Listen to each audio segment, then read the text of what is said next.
John in Indiana, pronouns are he, him. Oh, wow.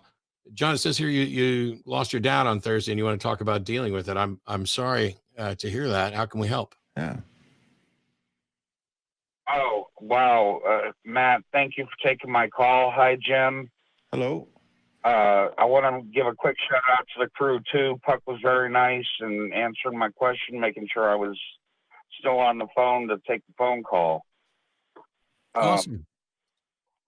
And I also want to thank you personally, Matt, for helping lead me out of theism, and Aaron Ra and Seth Andrews as well. You guys were very instrumental in my deconversion, and I want to thank you for that.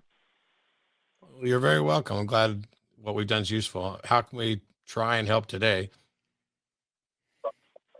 Well, I lost my dad. It was actually 10 days ago. It was a Thursday before this past. His funeral was just this Thursday. He was Catholic. My mom is Catholic. I was raised Catholic. When I was a kid, I wanted to be a priest. I was a lector. I was an usher. I was a Eucharistic minister. I bought into this crap 100%. And when I lost my grandfather in 1999, I was still a theist. I still was Catholic. And I got some comfort out of the services and everything that were done when he passed away. I got that comfort out of it, you know, thinking he was in a better place and he was in heaven. And with my dad is the first person who is really close to me that I've lost in the 6 years that I've been an atheist. I mean, I've had friends pass away, but I mean, your dad is something completely different. Yeah. Yeah. And I'm just trying to figure out, you know, how to take comfort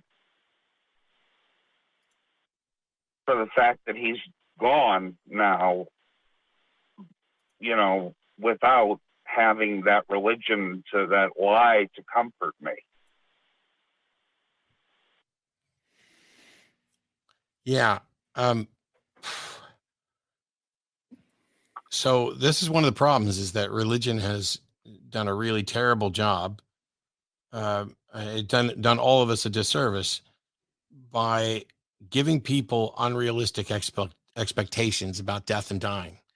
We haven't taught people that dying is an inevitable part of life and that you need to deal with that before people have died. And the problem is that you might be looking for something that religions offer, but like an analog to what religions offer that isn't actually something you're going to find or achieve. It's not like it's reasonable to think that, you know, somebody's living on somewhere else. The comfort is in the memories that we have and what we're going to do to honor those memories is as close as I can think of that we're going to get.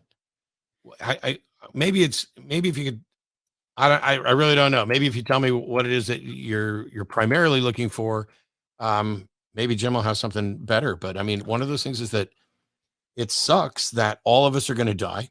All of us are going to lose people that we love, and they are, as far as we can tell, gone forever. There's no reason to think that we're going to see them again.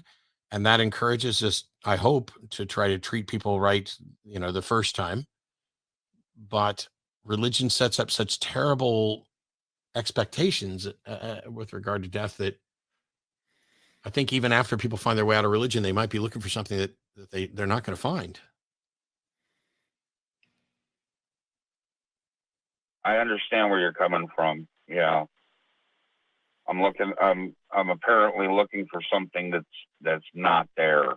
I don't know. I guess it's just trying to figure a way to process and deal with it, you know, that doesn't involve alcohol and depression and. So I know there's an That kind of organization. thing. There was an organization, I'm pretty sure it still exists, called Grief Beyond Belief, which is part of the beyond belief thing, like parenting beyond belief and et cetera. But also I know that, the Secular Therapy Project is something that you might want to look into, and Recovering from Religion. I mean, they have people on that are taking questions a lot. So if you can't get a response from Grief Beyond Belief, you might try one of those others. It may just come down to finding some people in your area who are secular, who have gone through similar things. I mean, I'm not suggesting that anybody and everybody needs, counseling and a therapist, but the Grief Beyond Belief organization was. I'm in counseling. I have a therapist. Okay. Well, I'm glad that, but I would look into Grief Beyond Belief, because sharing your experience and how this has impacted you, that could be beneficial.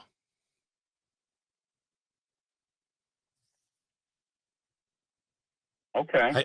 I don't know that I have anything more to offer on that, other than that I'm incredibly sorry that you lost your dad. I can't imagine how I'm going to. I mean, I know that my dad's going to die someday, and my mom's going to die someday too. And I don't fully know how it's going to impact me. I think I have a suspicion, and I also think that I'm probably very, very wrong about how it's going to impact me.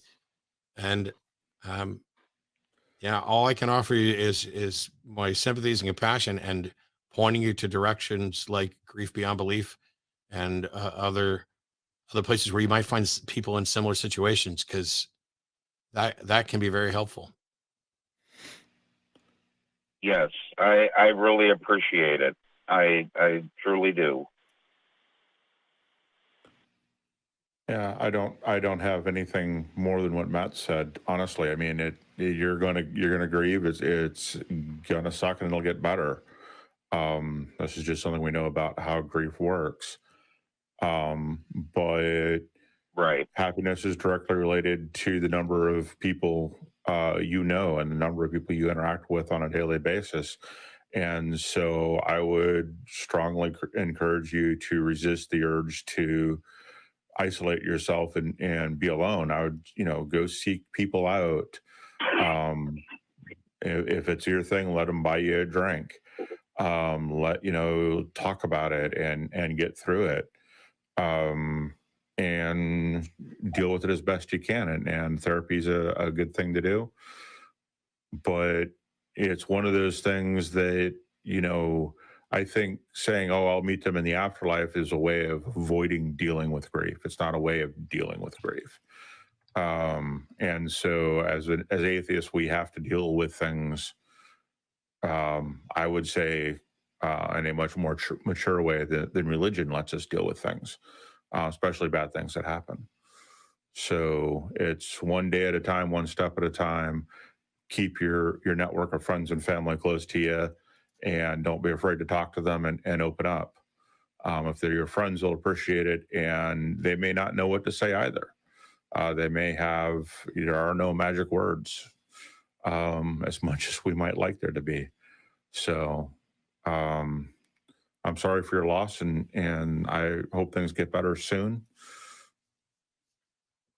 Yeah, it's probably a time thing, a lot of it, John. And the fact that you're reaching out to talk about this is a good sign. And I hope that you can find, either through Grief Beyond Belief or some people in your area, other people who've gone through this, and, give it the time it deserves, and cherish the memories you have of your father. And yeah. I will. Thank you so much, Matt and Jim. Mm-hmm. I hope you Thanks, guys John. have a wonderful day. You too, sir. Thank you for calling. Bye-bye. That's death and dying is always difficult, not just with regard to secularism.